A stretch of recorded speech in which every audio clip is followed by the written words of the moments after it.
Welcome back. This is lesson 2, and in this lesson we're going to start actually playing the violin. But before we get started, I'm going to give you a little demo on tuning, because I've had a lot of students ask me for help tuning their violins, and that's hard to do over the internet or on a DVD. It's a lot easier when you're in person and I can just take your violin and tune it for you. But since I can't do that, you are going to have to tune it yourself. But I'll try to help you by giving you some tips. So, my violin right now is in tune. So what I'm going to do is out of tune it, and then I'll show you how I'll get it back in tune. So, let's do the damage.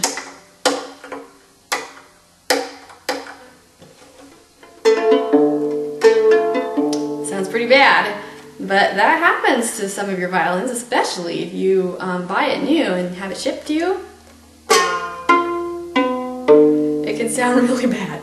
So, when it's this out of tune, you have to use the pegs, which are kind of scary for beginners. When your violin's close to being in tune, you can use the fine tuners. Let's see if I can put these in the camera. These little screws down here on your tailpiece.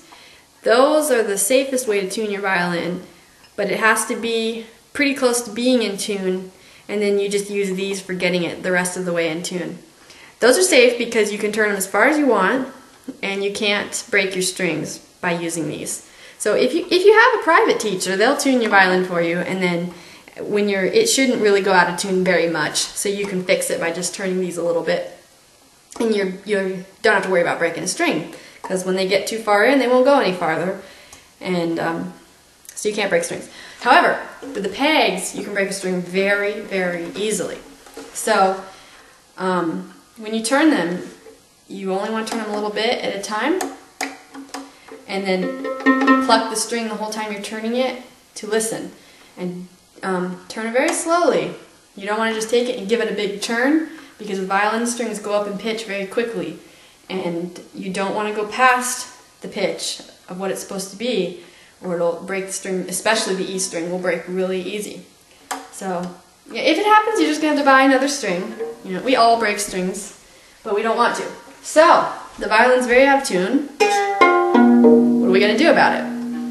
Well, we know we can't use these, but we're going to want to use them later. So what you should do is loosen them off all the way, so that they're as loose as they'll go without falling out.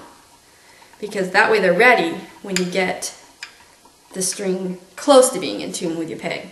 Then you can use these again. So, and that's also what you have to do if they get screwed in all the way so you can't turn them anymore.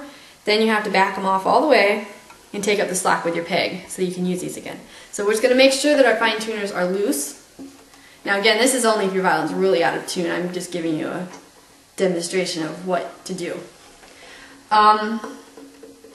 So we're gonna just all of the strings are way flat. They're totally flat. So we're gonna gradually take each one up. So let's see if I can show you what I'm doing. You want to push in on the peg when you're turning it to try and make it hold, because sometimes they kind of get loose and then you can't keep it tight. They just keep slipping and slipping and slipping. So push it in pretty hard while you're turning it. Turn it slowly, but push it in pretty hard.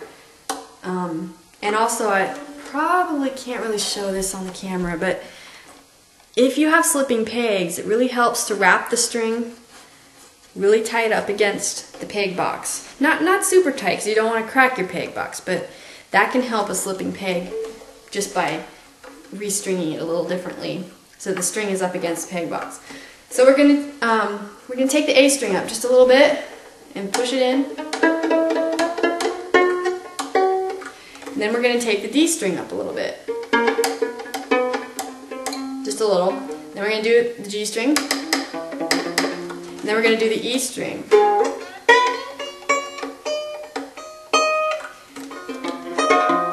Then, if you have a tuner, then you can start using the tuner to help.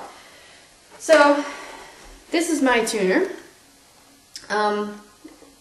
This is the type where you turn on, and then you listen to it and tune your string to it. So that's the type I'm going to use. You might have the type that tells you you pluck the string and then it has a little arrow that shows you if it's flat or sharp or whatever. But the thing about that is when your string is really out of tune, the tuner won't know what note you're trying to tune. Because if your string is really flat, it might be a different note completely. Like your A string, if it's real flat, it might not be an A anymore. It might be some other note. So the tuner won't know what you're trying to do at first. So I'm going to use this one. I'm going to turn on the A and tune the A string up till it matches.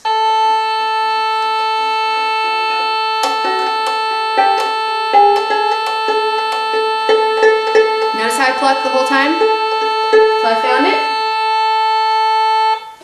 Then I'm going to pluck both strings at once, the A and the D.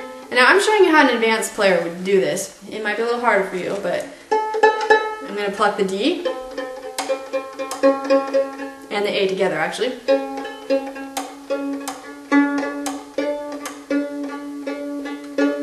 I'm going to do the G string. I'm going to pluck it with the D string.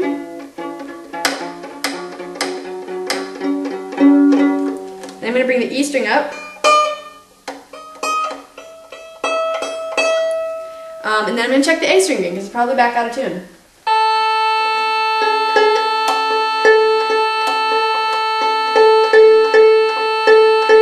And sometimes you'll end up going just a little bit past the pitch. Like that, I'm too high. Hear that? So I'm going to go down. It's always better to go down if you're not sure. Like if I wasn't sure if this was in tune, I should go down. And then go back up, slowly. Whoop. So my peg slipped there. And I'm going to fix it a little bit with the fine tuner down here. So I just brought it up a little bit. Now I'm going to do the violin is tuned in fifths, so when you get one string in tune, which is usually the A we get in tune first, then you can pluck the two together until you get a perfect fifth. Now you're not going to be able to figure that out right at first as a beginner. You probably don't know what a perfect fifth is, much less what it sounds like, but that's how I'm going to tune. I'm going to tune this D string with the A. And